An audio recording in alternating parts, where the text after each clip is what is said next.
take you to our sponsor, Pinpoint Technologies, your source for direct mail and telemarketing leads. Check them out at www.pinpoint-tech.com.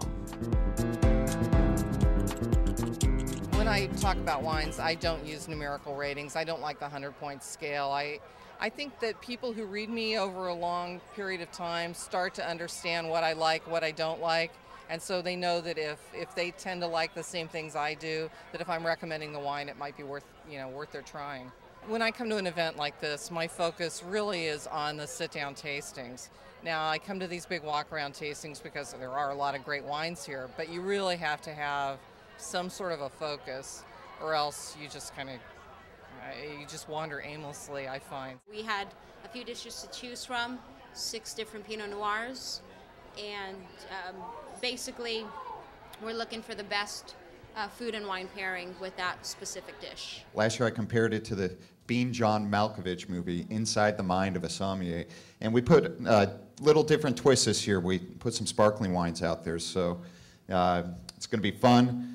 We're going to taste some great wines, hear from this wonderful panel of somms, their thoughts, and then we're going to back it with a dynamite lunch. Some were higher in acidity. You had some wines that's a little more full-bodied, some a little lighter style, some with a little bit more bottled age.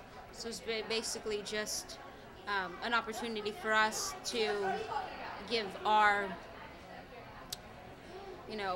opinion on which work best. The analogy I like to think about pairing food and wine when you're thinking about the platform of sweet, salt, sour, bitter, it's kind of almost like paper, scissors, rock, because you basically have a scenario where one can kind of trump the other or overshadow the other. And probably the most important trump card in pairing food and wine is salt. There are a lot of people are proponents of the correct amount of salt and acidity with your dishes. I think the World of Pinot Noir has been quite fortunate to attract the superstars that it's been able to, like Frédéric Mugnier, and so one hopes that we're able to attract more Burgundians in the future, because I think the exchange of ideas is really important. I'm amazed at the interest of American consumers and for Burgundy. It just takes time for them to penetrate the spirit of Burgundy. Yeah. If I were to put myself in the place of growers, it might be hard to hear some of the things that I say, and that's one of the reasons why I never ever say anything about the growers themselves. It's never personal, it's a discussion about the wine. Could I allow someone to take a close look at my wines and then say, this is good, but that isn't? It's one of the reasons why I try and remain very, very respectful, and I never ever give advice. Had I been in their shoes, I would have done this. Never. Because you only get one chance to make a decision. And one never knows until sometimes years later whether you've made the right decision or not. Oh, the climate is always a challenge. It's our greatest strong point on one hand, but it's always throwing something different at you, some new challenge, and it'll rain at the wrong time, or a frost will come at the wrong time, or something will disrupt the flowering. So things have really got to go right for us to have an ideal season.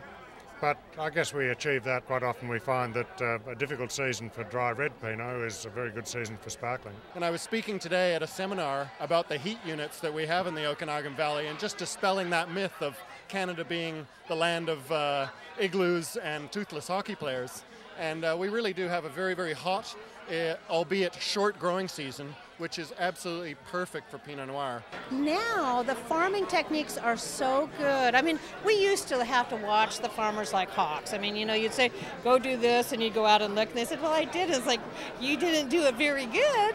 But now, I swear, and it makes sense because we are paying a good price for grapes, but all the people that are growing grapes now are so much more conscientious and really doing a good job. So, of course, I go out and check. But for the life of me, I don't remember the last time I had to scold a farmer. The rumors are true. It's always a challenge.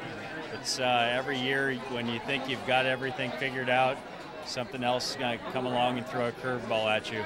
At least in our part of California. We're here in Santa Barbara County and Santa Maria Valley. It's a brittle environment, and cold, long seasons, and it can be very tough. But at the end, the resultant wines are what we're after, not a lot of crop.